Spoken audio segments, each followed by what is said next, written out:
Hey everybody. So last week, Cypher the Cynical Historian put out a video about his problems he's been having with YouTube and the restrictions placed on historical content. He had a video about Schindler's List for Project Shoah, which I also participated in, and his video ended up becoming demonetized and I believe age restricted. Future me will double check. But yes, demonetized and age restricted.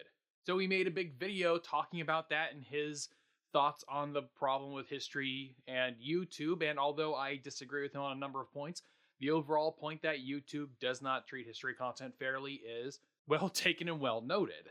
And so we put together a collaboration of people trying to talk about this subject. However, this was kind of last minute, and so a lot of us couldn't have videos ready in time. And so this is my video that I wanted to make for it. And so what I want to tell you guys about is my story of YouTube messing with a particular video of mine.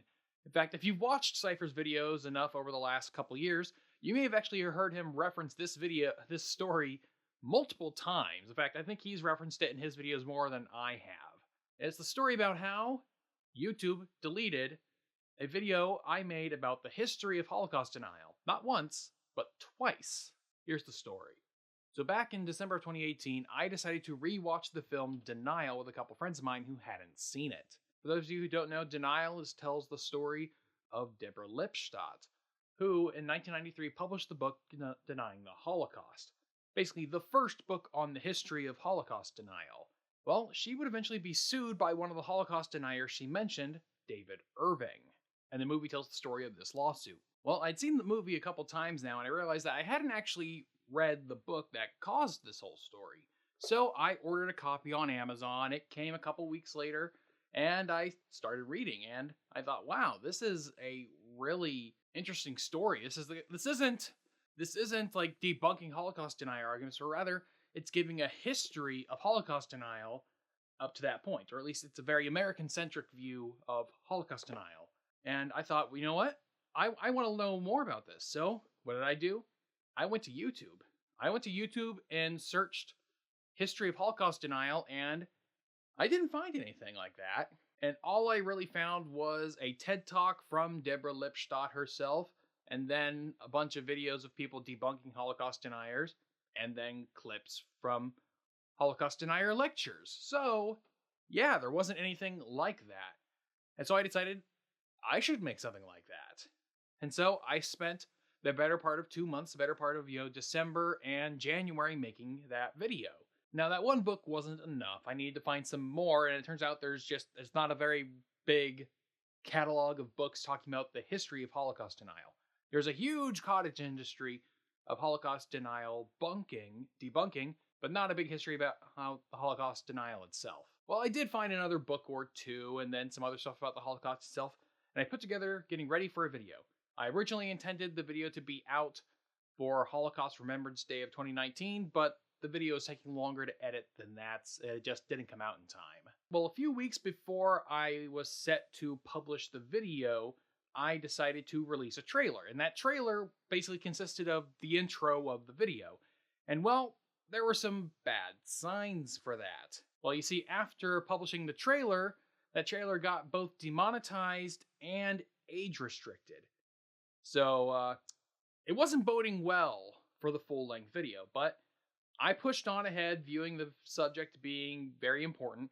I talked to other history creators behind the scenes, and they provided voices for the video, and so they were all excited for it, and so I pushed ahead. So I finally finished editing the video, and I exported it out of Premiere and uploaded it to YouTube. This is version 1 of the video. Unfortunately, when I was on YouTube, it got copyright claimed. In the video, I used a portion of a debate from the Oxford Union in which Deborah Lipstadt explained why we shouldn't have Holocaust denial laws. However, I must have used too much of that clip because it got copyright claimed. So I went back into Premiere, edited out as much as I could while still maintaining it making sense, and when I re-uploaded version 2, it did not get copyright claimed. However, it did get demonetized, though surprisingly not age restricted. The full video, the full documentary, includes the entirety of what I released as the trailer. And the trailer was age restricted, but the full documentary, which included the entirety of that trailer, was not. YouTube is weird like that, but I guess progress, I guess? So, of course, like any creator in this situation, I requested a review on that video. And while waiting for it, I was going through the video in Premiere again, and I found an audio issue during a portion of the video, which I decided, okay, well, I guess I'll fix that and then export it and then upload that to YouTube. This version with the fixed audio became version 3. And version 3 was also demonetized. Well, I also requested a review on that. And the night before I was planning to publish the video, version 2, the one with the less good audio, was approved for monetization. Well, that was great. I would have preferred to publish version 3, but I decided I would wait until the next morning to wait until version 3 got a review. It did, and the next morning it was approved for not having monetization. So just to be clear, version 2 and version 3 of the video are exactly the same, except for a small portion of version 3, which has slightly better audio than version 2. Version 2 was approved for monetization, and it was not age restricted, whereas version 3 was demonetized. Well, that was weird, but whatever. I had a monetizable version that I could publish. And so the next day I did. Like most YouTubers, I hope that when I put a lot of work into a video that this will suddenly be the video that catapults me into fame and success, and well, it didn't. And looking back now, it shouldn't have been surprising that it didn't. But, you always have hopes. It didn't perform amazingly well, but it did at least have very high critical reception, as in other creators, and especially other history creators, looked upon the video very favorably. And that tends to be an ongoing thing to this day. A couple days later, I did my very first live stream in which I talked about the video and answered questions, and that was about it. I thought, okay, the story is done, I'll go working on my next video, and I started working on the Black Hebrew Israelites video, which got put off even longer than the Holocaust denial one did. Well, about a week and a half passed. I think about 11 days later, I'm at work just doing my job, and I get an alert on my phone saying that I got an email from YouTube. Well, I check this email, and YouTube is telling me that we found your video, Appropriating Legitimacy, the History and Evolution of Holocaust Denial, to be in violation of our community guidelines, and have deleted the video and have given your channel a strike. Well, I pick up my phone and go into the YouTube Studio app to see what was going on, and I find, oh, the video was gone. Just plain gone, not there. I go into the email. I check a whole bunch of things, trying to do stuff from my phone at work, which is a lot harder to do through your phone than it is through an actual desktop. Well, I submit an appeal, and the appeal is rejected. Needless to say, I am somewhat livid, and I go onto social media. I go to Twitter and I go into the Slack for the We Create EDU group and tell everyone about this. Like, this is insane. Like, they're saying I'm violating it because, like, the video is violating their hate speech guidelines, even though their hate speech guidelines at the time made an explicit exception for documentaries about hate groups, of which I would assume Holocaust denial was one of them. But no, either the computers or somebody watching it flagged the video and couldn't tell the difference between Holocaust denial and actual history of the Holocaust denial. Well, obviously this was annoying and the video was gone. What was I supposed to do? Well, I wanted to re-upload the video, but I couldn't. What was really annoying about that strike thing is that literally the next day after I got my strike, YouTube announced a change in policy where now the first instance in which you violate the guidelines would not result in a full strike, but rather in a warning. And they gave me a strike for that the day before. That was just very irritating at the time, and now it's just kind of funny. And after that point, there's just very little I can do. And so months pass by. Eventually, the strike wears off. And for those who don't know, when a channel gets a strike, it takes about 3 months for that strike to wear off. And there are certain limitations you have when that strike is in place. The limitations have changed over time, but basically, I didn't want to risk, getting another strike by putting the video out too early. So I wait until the strike elapses, and then in May of 2019, I re-upload that video version, but this time it's a new version, version 4, which is version 3 with the improved audio But at the beginning, I added a disclaimer saying that this video does not support Holocaust denial, but rather explores its history. Along with that, I put in place in the video itself a screenshot of YouTube's community guidelines on hate speech, just extolling the fact that this video is perfectly appropriate for YouTube. So I published that video, and well, the video gets demonetized, not unexpectedly, but it also got age restricted. So progress, I guess being age restricted and demonetized is better than getting deleted. But yes, it got age restricted and demonetized. I appealed it, telling them that this doesn't violate their guidelines, and in their reply to me, they say, we know that although this doesn't explicitly violate our guidelines, we reserve the right to still do this in case we think it's necessary. Yeah, that's the kind of thing YouTube does. Basically, something that all creators should understand is that YouTube basically reserves the right to not follow their guidelines when they see fit. That is just a fact about YouTube. They have the right to not follow their own guidelines when they see fit. It's not right, it's not good, but it is just something that is. And so that is just another further annoyance in the story. So that's the fourth version of the video, demonetized and age restricted. So another month passes, I finally publish my Black Hebrew Israelites video in June, and then finally in early July, I basically spend 2 weeks away from home. The first week of July, I am in Mendocino with my family for a 4th of July weekend, getting away out of town. And on that trip, I receive an email from YouTube telling me that they had deleted my video about my appropriating legitimacy video. I'm like, oh shit, did they delete the re-upload? I go and I check my YouTube studio again, and I discover that they hadn't. The re-upload, version 4 of appropriating legitimacy, was still there on the site. Like, what's going on here? I received an email telling me they deleted a video that's still there, and that my channel hadn't received a strike, but that was its warning. I'm like, what's going on here? I take screen caps of the email and share them with the We Create EDU group, who has contacts with Team YouTube, and so I'm just waiting in the dark, not knowing what the hell happened. Well, the very next week, the second week of July 2019, is VidCon week, and so I and all these other educational creators arrive a couple days before, and we go to another event called EduCon, which was first created by We Create EDU and then taken over by YouTube because they offered to, sponsor and pay for it. And so that we go down to the YouTube space in LA for a conference, and one of the little breakout sessions for this event was a talk about, the YouTube community guidelines and strikes and whatnot. Well, obviously all the people there, everyone who knows the situation was expecting me to show up to that at a breakout session, and I did. So I'm sitting in this little theater auditorium thing, and YouTube's giving their little spiel. And they reach a point where they talk about, like, yes, these are the goals and values of YouTube, but we make mistakes. We don't do everything correctly. And so they go on to show a real life example of when they did something wrong. And they put up a picture of a video thumbnail on the screen in the auditorium, and it was my thumbnail. It was my video. They were talking about appropriating legitimacy. I'm like, wait, what? Wait, what's this? Nani?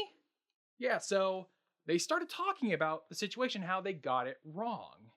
Now, they were claiming that this was a human error. I have a hard time believing it was a human error myself, because I'm like, who could watch that video? Like, even if you're just watching the first couple minutes of the intro, where I have Ronald Reagan condemning Holocaust denial, followed by an example of horrid Holocaust denial from David Irving, followed by another condemnation of Holocaust deniers by Deborah Lipstadt. How the hell do you interpret that as Holocaust denial? How does a human do that? And so to this day, I still think that no, this wasn't a human error. This was a computer error. Their computers, I think then and even now, I think are still programmed to basically detect for anything that has Nazis in it and to automatically label it as anti-Semitism, racism, just not appropriate for advertisers or for the platform at all. And I think that is what's really going on. But yeah, so they're telling me that this mistake had happened. And I'm like, wait a minute, no, wait a minute, restored the video? No, you didn't restore it. I saw it just a week ago. It was gone. I pull up my phone again in the middle of that auditorium session, and I go and find like the video had been brought back. The original version 2, which had been first demonetized and then remonetized before I published it, that was then deleted, was back. So what it turns out what happened was, back in early July, they'd finally gotten around to reviewing my situation in person amongst themselves, and they realized, oh, this was a mistake, and we have EduCon coming up. People are probably going to be asking us about this, and so they restored it. But here's the thing, almost immediately after restoring the video, it gets flagged again and re-deleted. They deleted my Holocaust denial video twice, which explains why I got that email a week earlier telling me that they had deleted the video. Is because they had, which is why I still think it was being done by computers, is because, oh, it got detected and re-deleted so fast. I mean, the first time the video was uploaded, it took 11 days to be caught. The second time, it took like less than a day, because I wasn't even aware that the video had been restored when it was re-deleted. So anyways, they talk about the situation, talk about how they had to restore the video twice, and that their system wasn't perfect. And so this sort of served as an unintentional apology to me. Now, obviously, that wasn't their intent, which is why I usually phrase this as an unintentional apology. It was at least somewhat comforting to think that, oh, well, they're at least aware that this is a mistake that they shouldn't have made. And I still believe that they're aware of this. Now, of course, this is where more of my differences with Cypher's video come into play, is that I still think that most of these mistakes are mostly them. They're overcorrecting from public perception of bad policy, be it that ridiculous radicalization pipeline that people have talked about that doesn't actually exist, or that they're secretly, funding terrorists or hate groups, when in reality, the hate groups where you saw these videos up on channels hardly had any views and the channels hardly had any subscribers, so it wasn't really a problem. With all that aside, it's still different. It's still not a good way that they're treating history content. Because here's the thing. Everywhere else outside of YouTube, military stuff about the Nazis in World War II, that kind of history material is very popular. Go to your local bookstore. It is filled with books about World War II, the Nazis, and the Holocaust. Go to the History Channel. It used to be filled to the brim with nothing but documentaries about World War II and the Nazis. What's the most famous historical subject to make movies about? World War II. YouTube doesn't operate like a regular free market. They do put their fingers on the scales. And since YouTube is so afraid of having bad PR, they will overcorrect and say, oh, well, we don't want people to think we're getting Nazis. And since it's really hard to teach a computer how to differentiate between a nuanced discussion of Nazi policies or like Holocaust denial historiography and actual Nazism, we just got to get rid of both. It's easier to get rid of both than it is to differentiate, It's kind of like that line from that one Vietnam War movie, kill them all, let God sort them out. That's basically their policy when it comes to anything controversial. Just get rid of all of it and let God sort it out.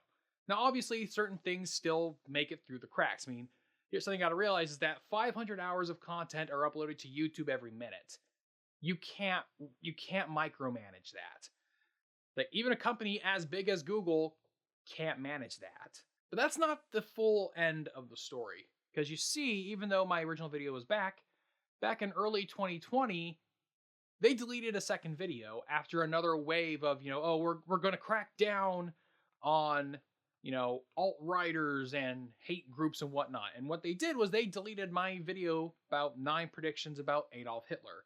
This was a video in which I basically covered a document created by the U.S. federal government during World War II, in which a psychologist created a psychoanalytical profile of Adolf Hitler, and in that profile, he also included a list of 9 predictions that he thought might happen to Hitler or what Hitler might do between then and the end of the war.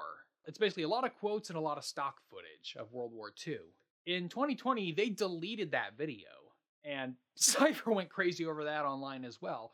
Hell, and I ended up uploading that video to the Internet Archive like I had appropriating legitimacy after it was first deleted. Others might think more conspiratorially about this or have more nefarious interpretations. I'm still under the I'm still under the persuasion that this is mostly YouTube is just incapable of managing everything. And I don't think anyone could possibly manage it. I mean, 500 hours of content uploaded to YouTube every minute. You can't humanly review that, and machines can only do so well. I mean, a machine isn't going to be able to differentiate between, someone spouting Nazi slogans and glorifying the Nazis and people talking about the Nazis in a historical context. You're just not going to get a machine that can do that, and you can't hire enough human beings to do it. And so we kind of just have to, for the time being, we have to somewhat live and adapt to an imperfect system. I don't like it. YouTube needs to change. YouTube needs to stand up not only to the old media companies, but also to these advertisers saying like, look, this kind of stuff, you're perfectly fine advertising on World War II documentaries, on the History Channel, or on AHC or any other television network, but you're not okay sponsoring it here? Why? That's what I think YouTube needs to do.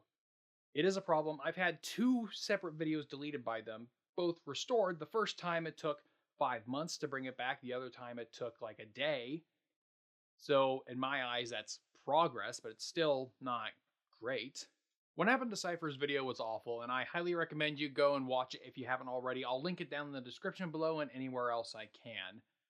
But what we really need YouTube to do is to stand up for its history creators. It wants to be an educational platform. I want it to be an educational platform. Let's work together on this. Sorry for the rambling. I'll give you a real history video next week. Thanks for watching. I'll see you next time.